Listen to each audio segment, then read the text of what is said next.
There's no feeling more intense than starting over. If you deleted your homework the day before it was due, as I have, or if you left your wallet at home and you have to go back after spending an hour in the commute. If you won some money at the casino and then put all your winnings on red but it came up black. If you got your best shirt dry cleaned before a wedding and then immediately dropped food on it. If you won an argument with a friend and then later discovered that they just returned to their original view. Starting over is harder than starting up. If you're not ready for that, like if you've already had a bad day, then what you're about to go through might be too much. Feel free to go away and come back. I'll be here. Alright, thanks for coming with me on this trip. I'll understand if you have to take a break at any point. Just find a safe place to stop and quit the game. Don't worry, I'll save your progress, always, even your mistakes. This game is a homage to a free game that came out in 2002, titled Sexy Hiking. The author of that game was Jazzuo, a mysterious Czech designer who was known at the time as the father of B games. And B games are rough assemblages of found objects. Designers slap them together very quickly and freely, and they're often too rough and unfriendly to gain much of a following. They're built more for the joy of building them than as polished products. In a certain way, Sexy Hiking is the perfect embodiment of a B game. It's built almost entirely out of found and recycled parts, and it's one of the most unusual and unfriendly games of its time. In it, your task is simply to drag yourself up a mountain with a hammer. And the act of climbing, in the digital world or in real life, has certain essential properties that give the game its flavor. No amount of forward progress is guaranteed. Some cliffs are too sheer or too slippery. And the player is constantly, unremittingly in danger of falling and losing everything. Anyway, when you start Sexy Hiking, you're standing next to this dead tree that blocks the way to the entire rest of the game. It might take you an hour to get over that tree, and a lot of people never got past it. You prod and you poke at it, exploring the limits of your reach and your strength, trying to find a way up and over. And there's a sense of truth in that lack of compromise. Most obstacles in video game worlds are fake. You can be completely confident in your ability to get through them once you have the correct method, or the correct method, or just by spending enough time. In that sense, every pixelated obstacle in Sexy Hiking is real. The obstacles in Sexy Hiking are unyielding, and that makes the game uniquely frustrating. But I'm not sure Jazzuo intended to be a frustrating game. The frustration is just essential to the act of climbing, and it's authentic to the process of building a game about climbing. A funny thing happened to me as I was building this mountain. I'd have an idea for a new obstacle, and I'd build it, test it, and it would usually turn out to be unreasonably hard. But I couldn't bring myself to make it easier. It already felt like my inability to get past a new obstacle was my fault as a player rather than as a builder. Imaginary mountains build themselves from our efforts to climb them, and it's our repeated attempts to reach the summit that turns those mountains into something real.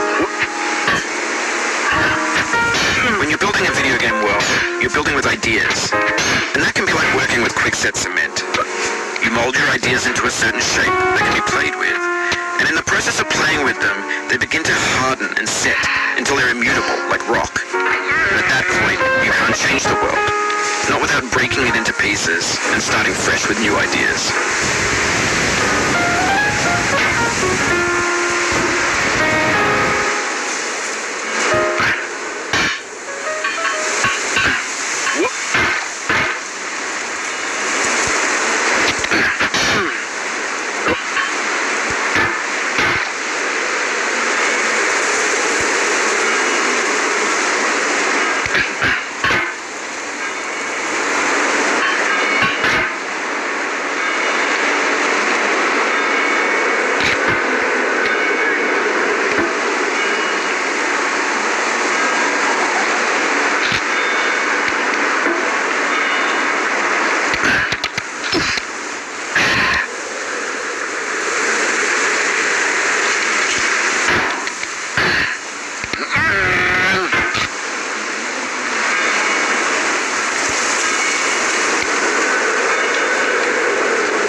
objects, bought in a store and assembled into a world. And for the most part, that hasn't happened, because the objects in the stores are trash. I don't mean they look bad or that they're badly made, although a lot of them are. I mean they're trash in the way that food becomes trash as soon as you put it in the sink. Things are made to be consumed and used in a certain context.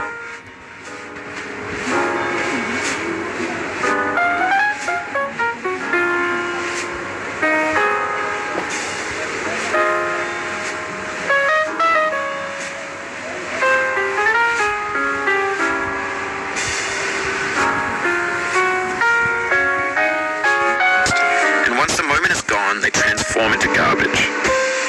In the context of technology, those moments pass by in seconds. Over time, we've poured more and more refuse into this vast digital landfill that we call the internet. It now vastly outnumbers and outweighs the things that are fresh and untainted and unused. When everything around us is cultural trash, trash becomes the new medium, the lingua franca of the digital age. You can build culture out of trash, but only trash culture. Be games, be movies, be music, be philosophy.